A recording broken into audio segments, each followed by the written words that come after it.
Welcome.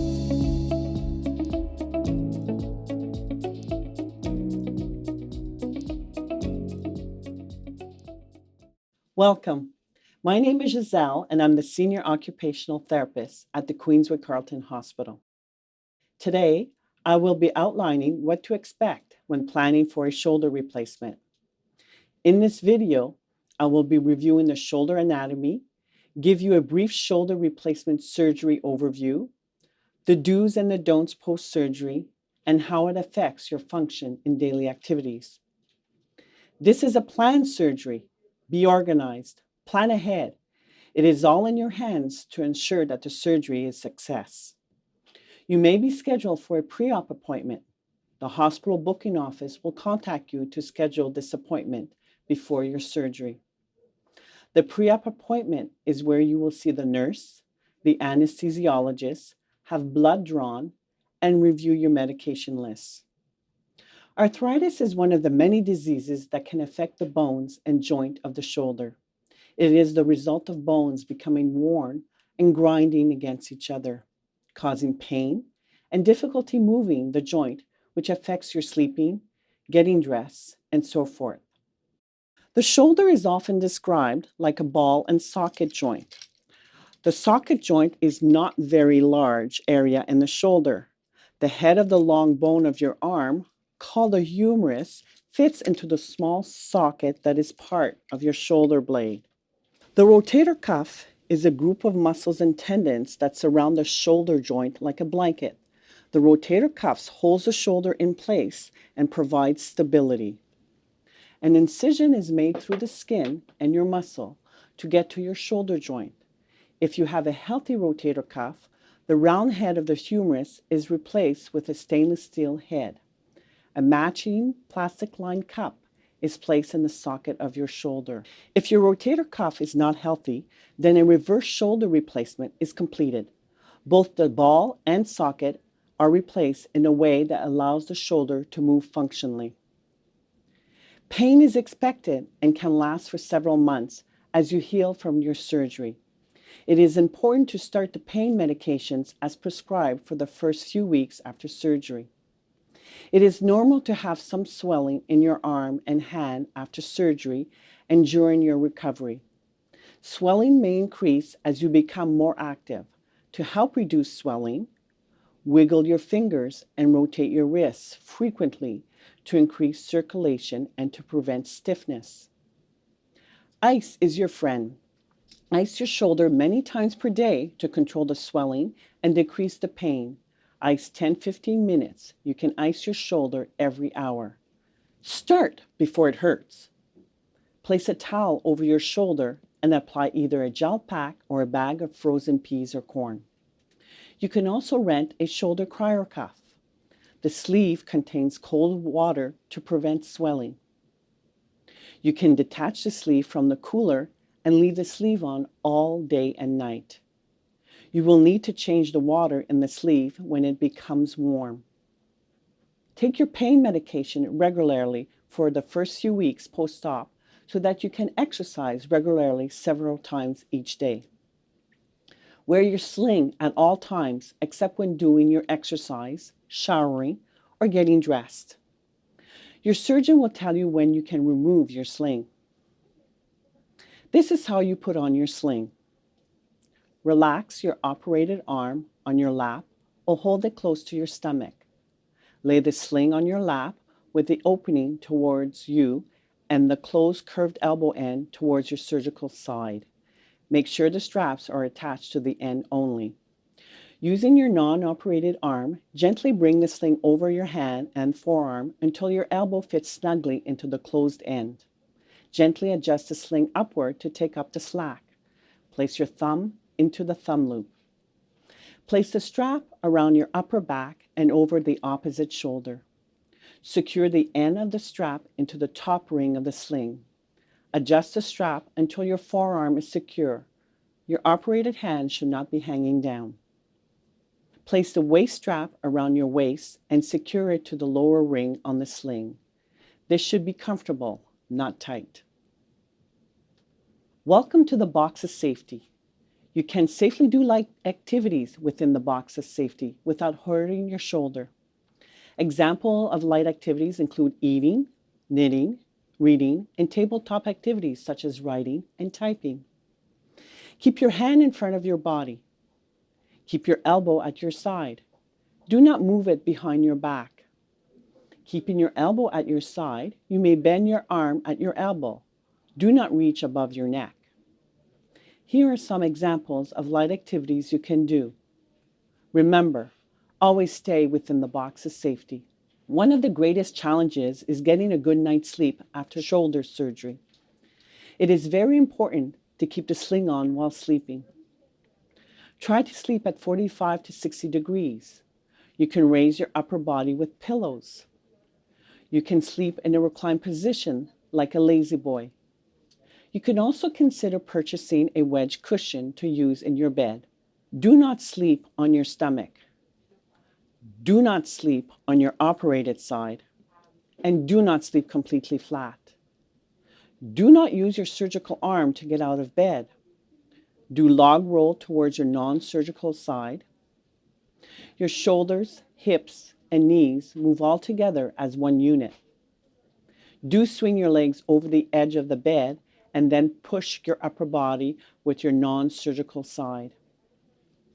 Do not use your surgical arm to lift, pull, or push.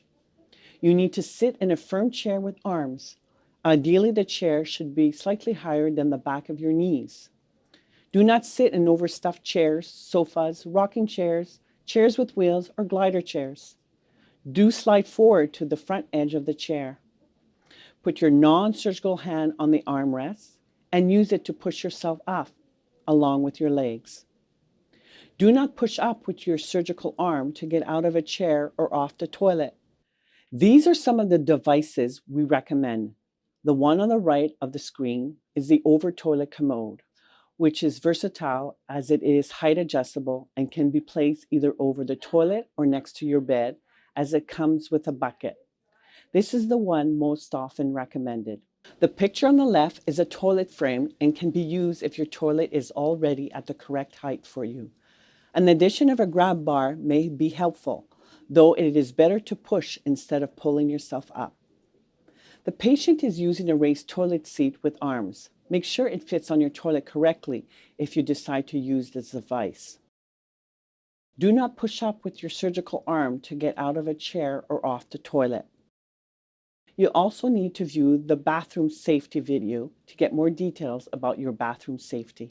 If your dominant arm is in a sling, it may be difficult to wipe yourself. You may want to consider using some tongs from Dollarama, or you can get fancy and purchase a Buckingham Easy Wipe. You will need to contact your local vendor. You wrap toilet paper at the end of the device, or you can use some wet wipes, not the baby wipes, as they are too thick. A dressing has been applied to your incision. The goal is to leave the original dressing on your incision until the 4th day after surgery. This dressing may be removed after several days. Your incision should be kept clean and dry. Metal clips are usually removed in about 14 days. You may shower after the initial dressing has been removed.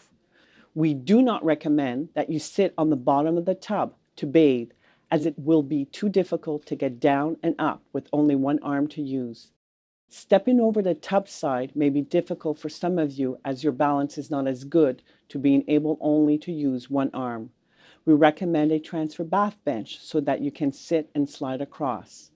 If you have a walk-in shower, we recommend a shower chair to sit on. Place a rubber mat outside your tub and/or shower so you don't slip. Keeping your underarm clean is important. Rest your non-surgical arm on a sturdy surface. Let your surgical arm hang away from your body. Gently lean forward. Wash the underarm of your surgical arm by gently passing a soapy washcloth from the front to the back. Rinse and dry the same way with a clean towel.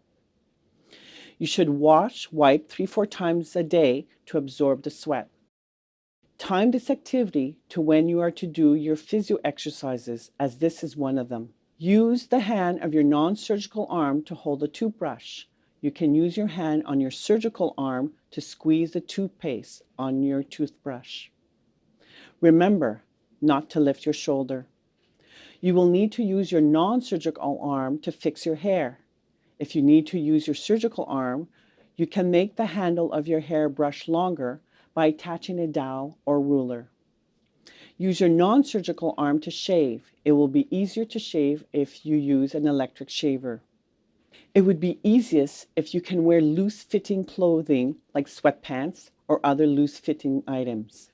Start by dressing your surgical arm first. When getting undressed, remove clothing from your non-surgical arm first.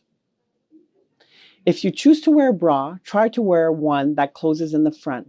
Place the strap over your surgical arm first. If you choose to wear a bra that closes in the back, you will need help to put it on. An easy way to remember is bad arm on first when getting dressed and bad arm off last when getting undressed. Sit down on a chair. Using your non-surgical arm, place your thumb and fingers in the cuff of the sock and spread your fingers apart. Slip your toes into the opening of the sock and pull the sock up. Use your non-surgical arm to put your socks on both feet. A reacher helps you to get things from higher and lower levels. If needed, it can also help you put clothes on the lower part of your body. Ideally, slip-on shoes are the easiest. Elastic shoelaces let you slip in and out of your shoes easily while keeping them tied. The long-handle shoehorn helps you guide your foot into an already tied or slip-on shoe. If you use a walker to ambulate, you may need a gutter attachment so that you can guide the walker safely. If you use a cane, you will only be able to use the cane in your non-surgical hand. Preparing your home before your surgery will make things easier for you. Best of all stairs have railings. Check existing railings to make sure they are secure. Be sure that your driveway and walking paths are uncluttered. Remove clutter around your home.